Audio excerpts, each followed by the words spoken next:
Let me know. Go. Greetings. With a raise of hands, who's heard the phrase, knowledge is power? Have you ever wondered, though, how does one get knowledge in the first place? One key way of getting knowledge is through learning tools and activities. And it turns out that 70 million parents, just like me, spend $19 billion per year trying to find the right learning tools and activities for their kids. The problem is that we spend tons of hours driving around to different stores or crawling through the internet.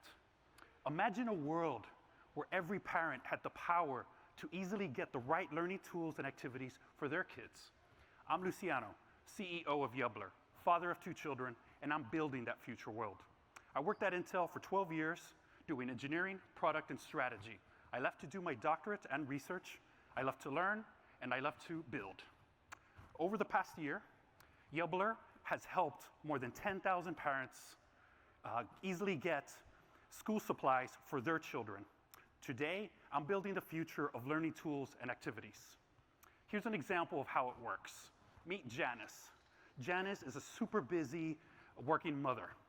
She's worried about her 7th grade daughter academic performance. So she decides to get her some after-school STEM tools and activities. She goes to our website and searches across our universe of resources. She gets a list of 7 tools, 9 camps, and 11 classes, all from different sources. She filters down to 5 options and decides to buy the top 3. That automatically builds a personalized schedule and syllabus. And it automatically sends supplies and kits by Baconics straight to her home. On one dashboard, she can see her daughter's past and present tools and activities, as well as recommendations for future ones. Bottom line, Janice is very confident managing her daughter's learning journey. Over the past month, we've performed UX testing. We've run 2 pilots with 2 top STEM content providers, and just recently signed a partnership as part of our go-to-market with a top-tier STEM teacher network with over 1,000 members. I need your help getting connected with K-12 villagers, parents, principals, and teachers. I am also looking for introductions to investors looking to change and shape the future of learning and education. Please connect with me on LinkedIn. We have a table outside to answer any questions. Thank you for your time. So to what extent, so describe your market a little bit more. So the example that you gave was actually focused on kind of external activities outside of the classroom, and trying to understand to what extent you're also focused on like home teaching, home learning, kind of homeschooling. Yes, good question. So when I mentioned the 19 billion, that's from the National Retail Federation, and that's all learning tools as we characterize it, tools and activities outside of school. And so we're not targeting the in-school, we're targeting after school. And so if you break that off, it's 70 million parents, that's how we look at it in terms of segments, roughly 30 million elementary, 20 million middle school, and the rest high school. And so our sweet spot is K through 8, which is roughly 50 million parents. And that's probably a good 75% of that 19 billion on learning tools and activities. So we're looking at charter.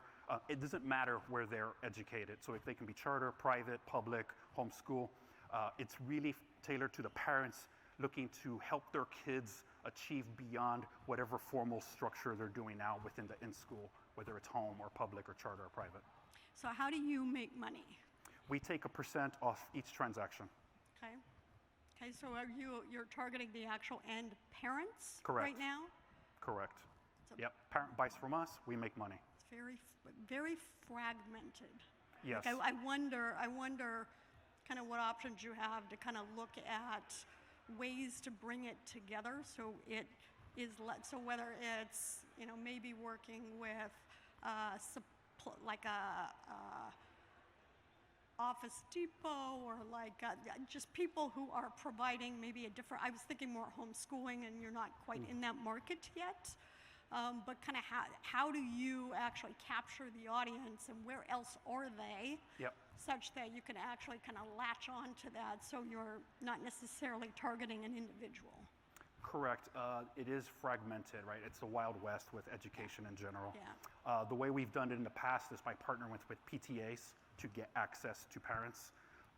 The new exploration is partnering with teacher networks like the one I mentioned, 1,000 teachers, we start there, immediate access to students in that area. So the way we're handling the fragmentation is by deciding very specific segments and then going deep in that one and doing our learning and then expanding out from there. But yes, very hard problem. Nobody solved it.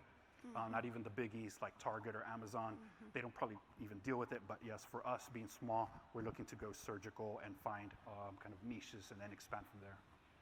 So I'll be very quick, but the example that you provided earlier was of a parent who's having a potential concern. What about being proactive and proactively engaging for the educational path of really young children or getting ahead of any problems that occur? Do you have a kind of go-to-market strategy from that angle? Yeah, actually, I gave the fear side, but the proactive side is, I have an equivalent example. Janice wants to help her daughter prepare for college, so to get her ahead of the curve, she goes and looks proactively for STEM tools and activities. So our use case or our solution scales to either kind of parent. But yes, our persona, being the parent, we look at those two psychologies. Some parents are reacting out of fear. Some parents are very proactive. Either way, our business architecture scales to either use case. So totally agree. Thank you. All right.